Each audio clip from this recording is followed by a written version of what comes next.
ರಾಣಿ ಶ್ರೀರಾಮದೇವರು ಆಗಿರುವಾಗ ನಿನಗೆ ಅದೇ ಕಥೆ ಆದಿತ್ತು ಮುಂದೆ ಬಾ.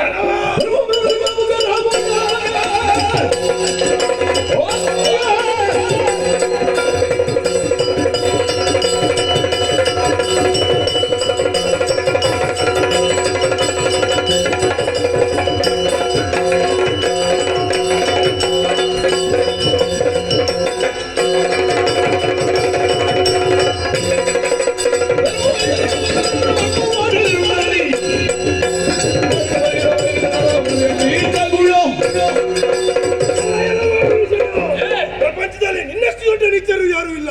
ಯಾಕೆ ಇನ್ನವರನ್ನೇ ಕೊಂದು ಅಧಿಕಾರದ ಆಸೆಯಿಂದ ಈ ಭೂಮಿಯನ್ನು ಬೇಕು ಎನ್ನುವ ಉದ್ದೇಶದಿಂದ ಕೊಂದವ ನೀನು. ಈಗ ಲೋಕಕ್ಕೆ ನೀನು ಸಾತ್ವಿಕ, ಇಲ್ಲಿ ಮಾಡುವುದು ನೀಚ ಕೆಲಸ. ನಿನ್ನ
ಮನಸ್ಸಿಯನ್ನು ಕಳೆದುಕೊಂಡಂತಹ ನೀನು ಕಪಿಗಳನ್ನೆಲ್ಲ ಸೇರಿಕೊಂಡು ಲಂಕೆಗೆ ಪ್ರವೇಶ ಮಾಡಿ ಈ ಕಾಲಕ್ಕೆ ರಾವಣನನ್ನು ವಧಿಸಿದೆಯಾ?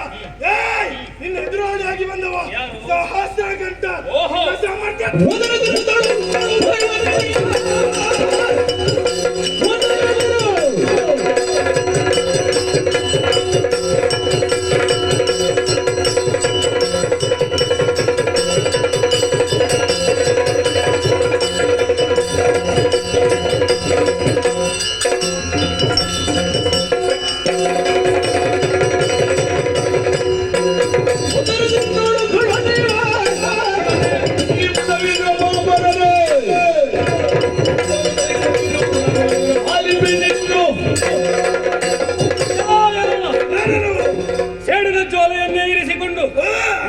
ಪಥಕ್ಕೆ ತಡೆಯಾದಂತಹ ನೀನು ನನ್ನನ್ನು ಎದುರಿಸುತ್ತಾ ಇದ್ದೀಯ.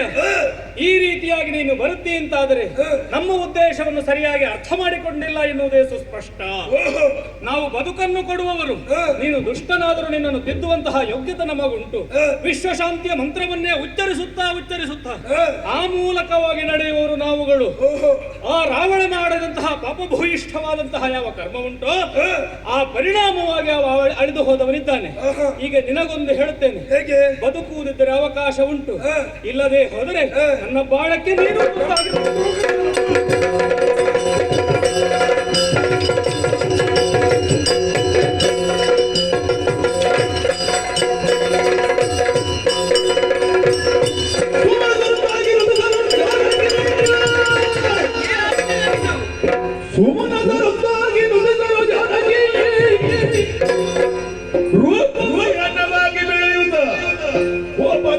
ದುರ್ಗಿಯ ಗೋಚರಿಸಿ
ನಮ್ಮವರನ್ನೆಲ್ಲ ಕೊಲ್ಲುತ್ತಾ ಕೊಲ್ಲುತ್ತಾ ಮುಂದುವರಿತಾ ಇರುವೆ, ಅದು ಕೂಡ ಮಾರಿಯ ರೂಪದಲ್ಲೇ ಮುಂದುವರಿತಾ ಇರುವೆ.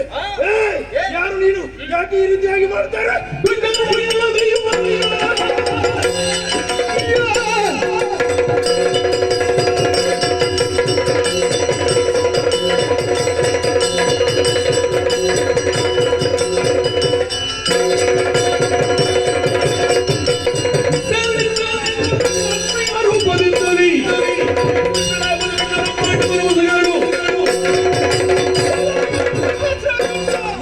ಲೋಕದಲ್ಲಿ ನಿನ್ನನ್ನು ಸದೆ ಮಾಡುವ ಶಕ್ತಿ ಯಾವುದೂ ಇಲ್ಲ ಎನ್ನುವ ಹಾಗೆ ಅಹಂಕಾರದಿಂದ ಮುಂದುವರಿಬೇಡ. ಸಾಧ್ಯವೇ ಇಲ್ಲ.